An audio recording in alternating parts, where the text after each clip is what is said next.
नमस्कार दोस्तों।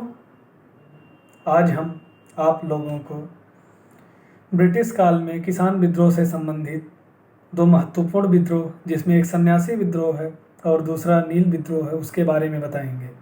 इससे पहले यदि आप हमारे चैनल पर नए हैं तो चैनल को सब्सक्राइब कर लीजिए और अपने दोस्तों के साथ भी शेयर कीजिए तथा वीडियो को लाइक भी कीजिए।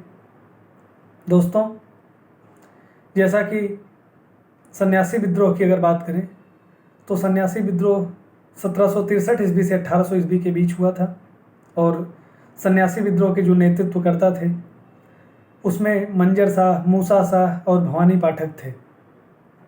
अब दोस्तों, इसमें अगर किसी एग्जाम में मान लीजिए परीक्षा में आता है कि सन्यासी विद्रोह का संबंध निम्नलिखित में से किससे था, तो उसमें मंजर शाह, मूसा शाह, भवानी पाठक में से किसी का नाम दे सकता है, तो आपको उसमें से एक पे टिक लगाने रहेगा जो नाम दिया रहेगा उसमें।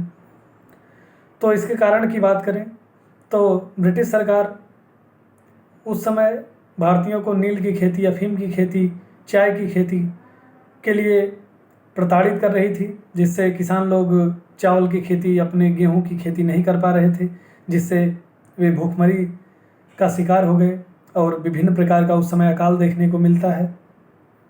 और उसी समय ब्रिटिश सरकार किसानों और भारतीय जनता के लिए तीर्थ यात्रा पर रोक लगा देती है, जिससे हिंदू और मुस्लिम दोनों को के धर्म को ठेस पहुंचती है और इस विद्रोह में हिंदू और मुस्लिम बड़ी संख्या में शामिल होते हैं।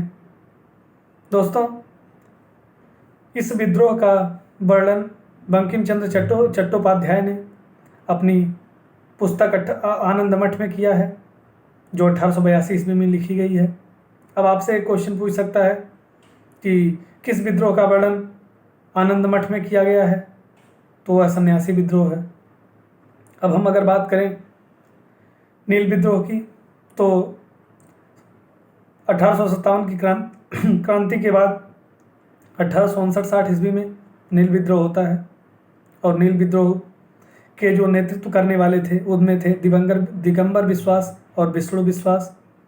दोस्तों, दिगंबर विश्वास और विष्णु विश्वास इस विद्रोह के नेतृत्वकर्ता के रूप में सामने आए और उसके बाद जो ब्रिटिश सरकार थी वह किसानों पर नील के और अफीम के और चाय पर विभिन्न प्रकार से कर लगाने लगी और कर को वसूलने के लिए उसने जमींदारों का, ठेकेदारों का, साहूकारों को नियुक्त किया और इस प्रकार जो साहूकार, जमींदार और ठेकेदार थे वह किसानों का शोषण करते थे। वह उनके पशुओं को जब्त करने लगे, वह उनके फसलों को नुकसान पहुंचाने लगे, उनको घर से निकालने लगे।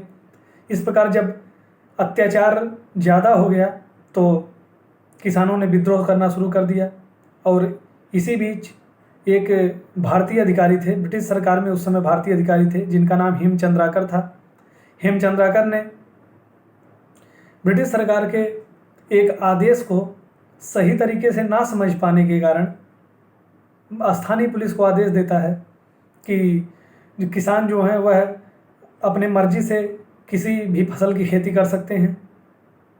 तो जब किसानों को ये बात मालूम हुई और उसके बाद फिर जब उन पर रोक लगने लगी तो वह भारी मात्रा में विद्रोह के लिए तैयार हो गए और इस विद्रोह की जांच के लिए नील आयोग का गठन किया गया, जिसके अध्यक्ष बंगाल के सीटनकर थे।